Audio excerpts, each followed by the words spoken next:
why is Black history seen as an attack? Or why is it interpreted when we simply put pen to paper, like you said, and document our actual history, the things we've contributed?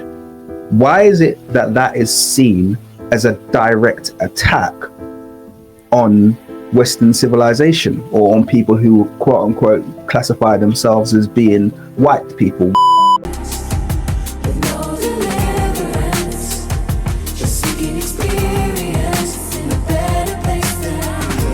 Painted pictures of people's faces from past.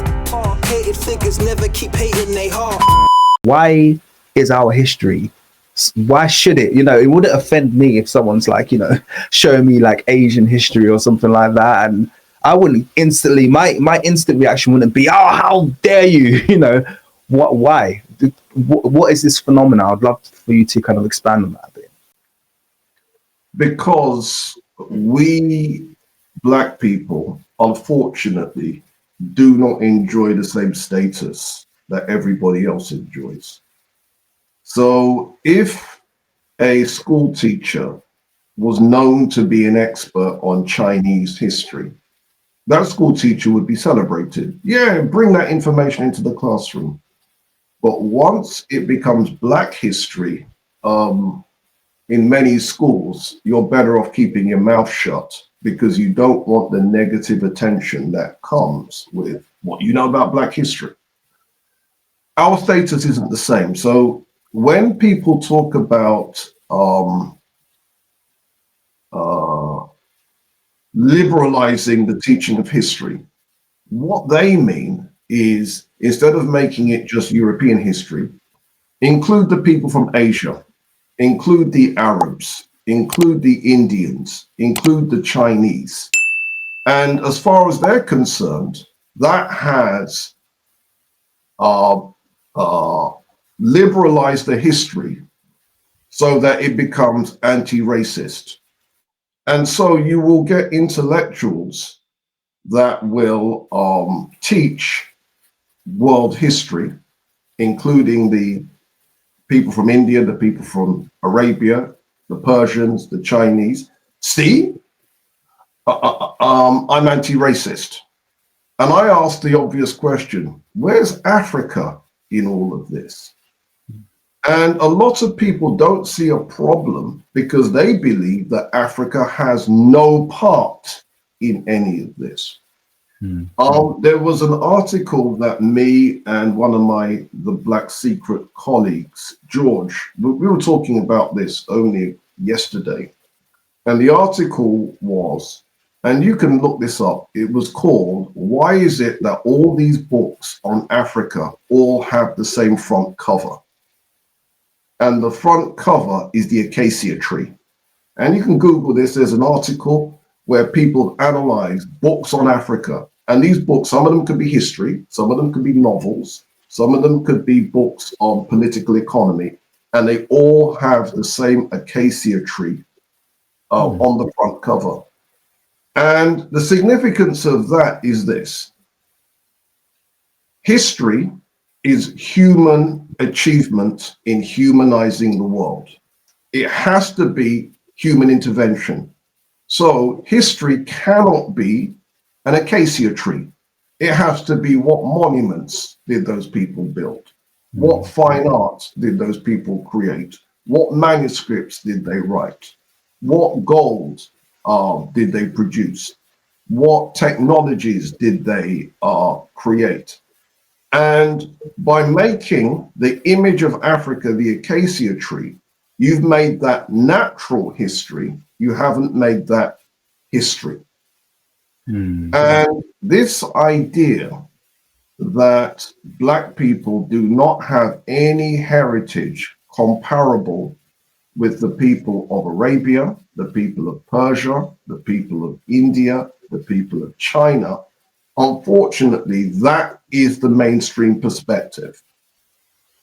And so when you assert then that Africa has a history and a heritage, and we're going to talk about it, you are at the same time humanizing Black people. And we live in a world where the default position is to dehumanize Black people. And this is why when people deal with Black history, there is pushback, because the default position was to dehumanize, not humanize. So the default position is most of the world's intellectuals do not consider Black people to be the equal of the people of Arabia, Persia, India, or China. That is fascinating, to say the least. You're someone who does a lot of work, and I particularly really respect the work that you do in the lesser spoken about areas of African civilization. As you know, a lot of my work is heavily weighted in the Nile Valley, and I'm not ashamed to say that. But I also do work on the Moors, Timbuktu, getting some of the kind of like headline civilizations, so to speak. You do work on really deep work on lots of Africa, and a lot of time you're bringing to the fore civilizations, achievements that people wouldn't have heard of before. So I just love the fact that that's what you dedicated your life to. It makes life easy for people like me who could just pick up your book and then get into a brand new civilization that I've never heard of before and just kind of learn something new. This is where I'm going to ask you a question, because somewhere along the line, a deconstruction has happened, and a separation has happened, which is the modern state of Africa. Actually, reminds me of a book by a woman called Meredith something I've got out there called The State of Africa, and it talks about the modern situation where Africa, all of Africa, so to speak, or they might say sub-Saharan, which is a term that I hate, but whatever, it's being re-employed these days, is in a certain state, and that state is, like you said, there's a gap between what Africa was and the state that it's currently in. My question to you is, what has created that gap? Obviously, obvious answer is kind of like, yeah, Berlin Conference, colonization. But where, if there was these achievements, these monuments, these buildings, this knowledge, take us through a little bit of what the process, if there was one, of deconstruction looked like for the average African civilization. Why are they, in a state now where essentially we're trailing behind a lot of the rest of the world? Yeah, it's a complicated process. And shout out to African American professor Chancellor James Williams, The Destruction of Black Civilization. And that was a topic area that he focused on. And I see myself as a disciple of Professor Chancellor Williams. All right, very, very simply, all civilizations have a relationship of core and periphery. And in the core of every civilization, these will be the cities. That will be a core. And within the cities, the core within the city will be your skilled people, your architects, your masons, your astronomers, your writers, your scribes, that type of thing. And then you would have your peripheries, which would be your villages. And your villages would be, what would be happening would be agriculture, forestry, fishing, and hunting.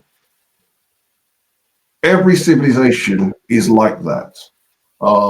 Even if you were in Britain and you're traveling around Britain, do you remember the days when there used to be things called internet centers, where you would go to sit in an internet room? If you try to do that in a British village,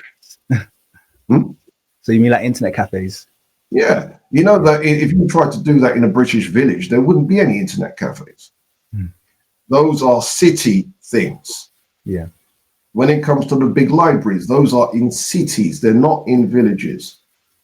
So some parts of Africa have faced invasion, attack, and slavery.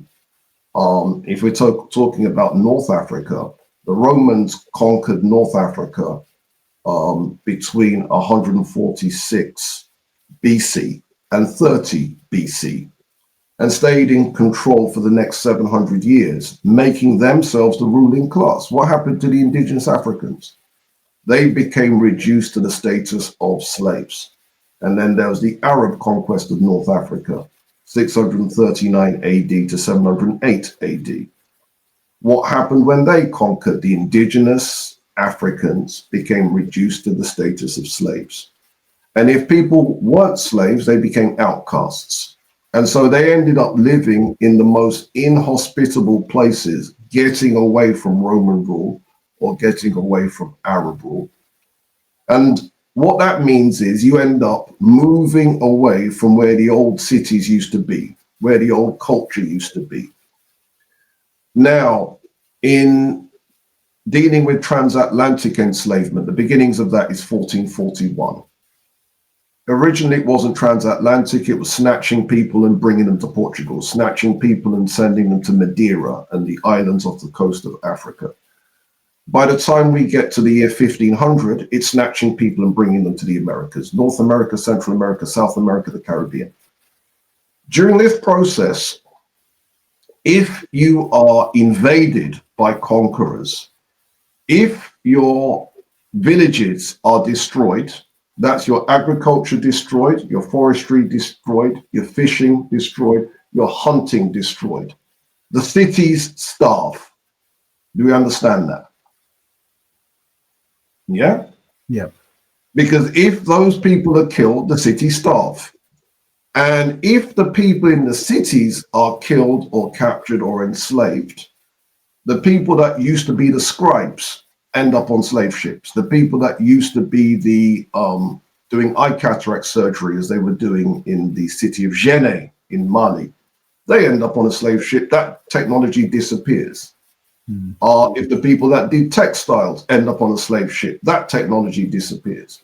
And sometimes you can replace it by creating new trade routes. But if slavery is going on for a long enough period of time, your trade routes get interrupted too. And then once trade routes are interrupted, the wealth that would have fed the cities disappears, and then the people in those cities starve. And so this is how you end up with what was high culture degenerating. And then when you have slave raids going on, people will try to find the most inhospitable places. Let me give you an example. You've heard of the Dogon of Mali and their high intellectual culture that people have talked about in terms of their astronomy, in terms of their ideas of abstract physics and so on. They live in the Bandiagara cliffs.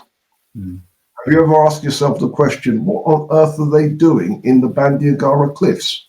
Yeah. Right. Now that we understand the model, you understand that they're there for their own safety, dodging slave raiders and so forth.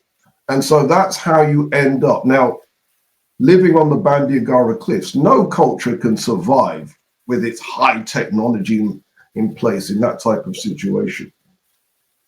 So that's the beginnings of it. So that's what slavery did. What colonization did was to make the ancient civilizations disappear. So you're from Nigeria. There is no empire of Benin anymore in Nigeria. We can point to where the palace was. We can point to where the ancient city of Great Benin was. But there's no empire of Benin anymore. There's no Sokoto Caliphate anymore. There's no Oyo Empire anymore. All of this is now has been flattened into this new construction called Nigeria. Does that make sense? All right, now let me show you how your history can be mashed up without trace. You've all heard of Kanem Bornu, right? Kanem Bornu, a bit of it is in Nigeria. The Bornu part of it is in Nigeria. The Kanem part of it, some of it was in Libya, some of it was in Niger, some of it was in Chad, and some of the Bornu part of it was in Cameroon. Now, can you see what used to be an ancient civilization has now been split between 5 countries? And having been split between 5 countries, all that heritage has disappeared.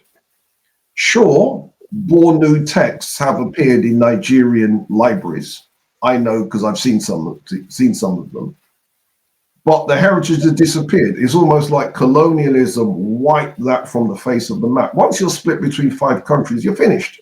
What have you got? Do you see? And that's what happened during the colonial period. And so when Black historians started putting pen to paper, they were asserting that we had these things. And as the more and more evidence came into being, they were able to document more and more of these things. But in doing so, this was an anti-colonial act because the colonizers didn't want you to say you had anything. And let me show you how that works. The Empire of Benin, the royal palace, according to Captain Richard Burton, and I've got his text, contained 15,000 people. Did you hear what I just said? Mm-hmm. 15,000 people. Yeah. As you know, the British conquered Benin in 1897 and burned the palace to the ground. Do you know that during the colonial period, they were not allowed to rebuild that palace? Why not? Because it would have been a symbol of Black pride. So they weren't allowed to do that. That is how you end up further and further behind. Do you see? Yeah. That was a excellent answer. Thank you for going into that much detail. Let me just kind of go back a few steps because you mentioned loads of stuff that I could have talked about there. I do want to talk about that. Going back to your mention of the way the Kanem-Bornu Empire spread essentially from what we call the Guinea region of Africa, the kind of Nigeria, across the Sahel, right up into Libya. Mm-hmm. And the reason I bring that up is because from the research that I've done, empires of that shape, kind of like stretching across the Sahel, tended to be a little bit of a, seemed to be a bit of a pattern in Africa. And that really breaks the, I guess, the ideology that people have about Africa, especially in modern times now, where I feel like there's this effort to create this this sub-Saharan, we mentioned earlier, divide, or this north-south divide, or this east-west divide, and to really isolate African groups into their modern colonial borders and act like those silos go back, you know, thousands of years into history. You've just mentioned a single empire, which throws that out of the, you know, completely throws that out of the water. This is a single empire and it spans essentially from one coast of Africa to another, which is... It did swallow up all of Libya. It got as far as the Fezzan region of Libya. So it didn't swallow up all of it. But you're right, it did come pretty close to swallowing up all of it. And that's not the only one.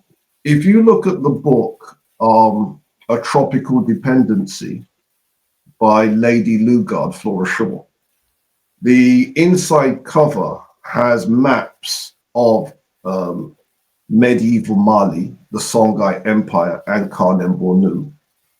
And the northern extent of Mali and the northern extent of Songhai was very, very far north, including, in the case of Songhai, a Libyan city.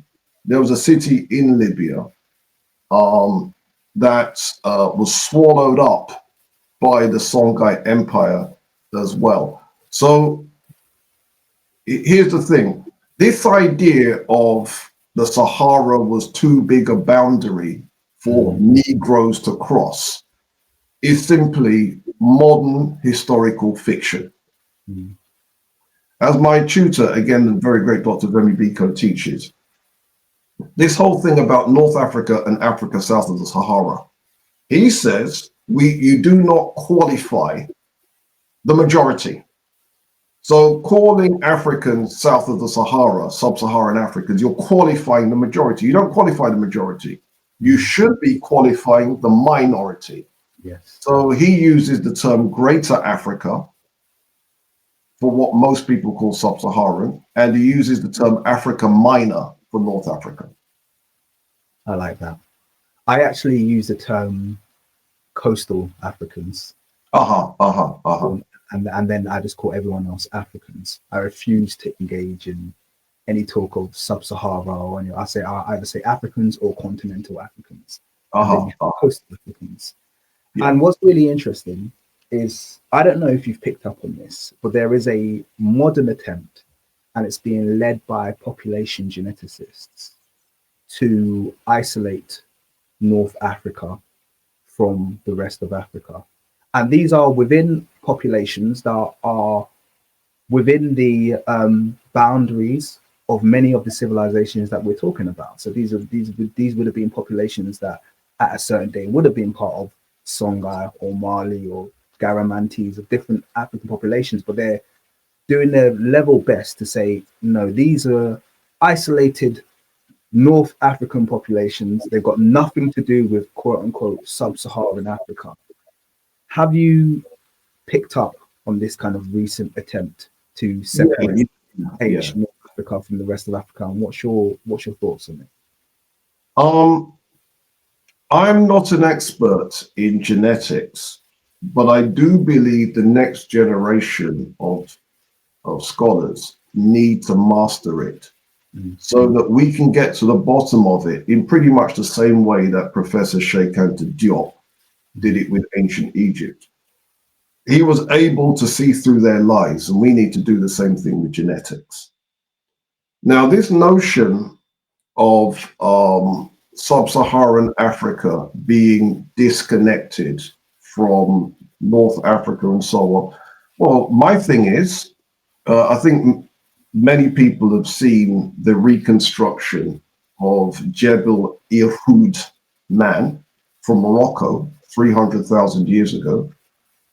Jebel Irhoud looks just like 50 Cent.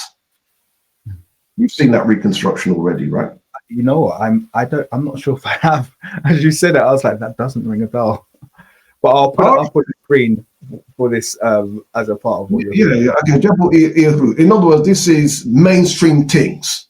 Even the Daily Mail dropped the knowledge on Jebel Irhoud, right? All right. Why am I saying this? This 300,000-year-old Moroccan, or whatever date they're coming with, is clearly, unmistakably sub-Saharan, looking just like 50 Cent. Then you have Jebel Kasfeh 9, I think the skull is. If it's not 9, it might be 6, where they've reconstructed the face. And that got published in the Daily Mail as well. I like to use the Daily Mail as a source because I like to use right-wing sources. Yeah. Now, the significance of Jebel Kasfeh is this is in modern-day Israel. And so if you have clearly Negro populations in Israel and clearly Negro populations in Morocco, it's fairly obvious that this idea that the Sahara was this barrier that kept Black people out is nonsense. Now, once you know this, and once you know that the human race is of African origin, there was a time when Black people were everywhere. Everybody on the planet Earth at one time was African in appearance. And that would include Black people outside Africa too. You're already familiar with the research that found the data on Cheddar Man in Britain. Yeah. They found similarly dark-skinned populations in Ireland, dark-skinned populations in Sweden. I've seen the reconstruction of the first European, Pestera su Oasi in Romania, the first reconstructions in Russia and so on. And so what it was Black people were everywhere. So if we believe what the geneticists are telling us, Black people were everywhere, including outside Africa, but not North Africa. Yeah, whatever, pull the other one. Well, I think this is the this is the game that they play, or at least I think, because Africana, I'm going to use the word Africana scholars or Black scholars have done such a good job. And to be honest with you, I guess in my mind, when you're operating from a position where you're not lying, you're just simply presenting the truth. What happens is all of the science will kind of just fall in and agree with what you're saying anyway. So I think what's happened is, since scholars like yourself and African scholars have done such a good job of proving the fact that these ancient populations were Black, they've now moved the goalposts where they say, okay, well, they were Black physically, they look like you, but they're related to us. So that's where the goalpost has moved to. So that's the argument they reserve for us. It's like, well, they weren't related to anyway, regardless of what you say. These people might have been Black and they might have been Negro, but they weren't sub-Saharan. In other words, they weren't related to you. But then when they present that same argument to the general public, they say, well, this person is related to, like you've mentioned, that you have this Palestinian, Black Palestinian, is related to this person, so therefore he's Eurasian. But they'll leave out the part that he's physiognomically a Black person. So the general public just think, oh, well, he's just an Arab man. So, and these are the games they play. I noticed they play different games depending on which audience they're presenting to, and just prey on people's ignorance of the general subject of physical anthropology in history. It's just something that, sorry, go on. No, well said, sir, well said. And the game playing will continue until something happens, and that something is when Black people are genuinely seen by academia as the equals of everybody else. That's when the game playing will stop. But between now and then, the game playing will continue. And so you will get silly things like the people of modern Arab Egypt protesting the representation of Cleopatra. I mean, nonsense. And it's a situation where, come on, get real. And you will get this type of nonsense that will keep on happening. And it will, as I said, we're not going to end this until the default position is Black people are humanized, not dehumanized.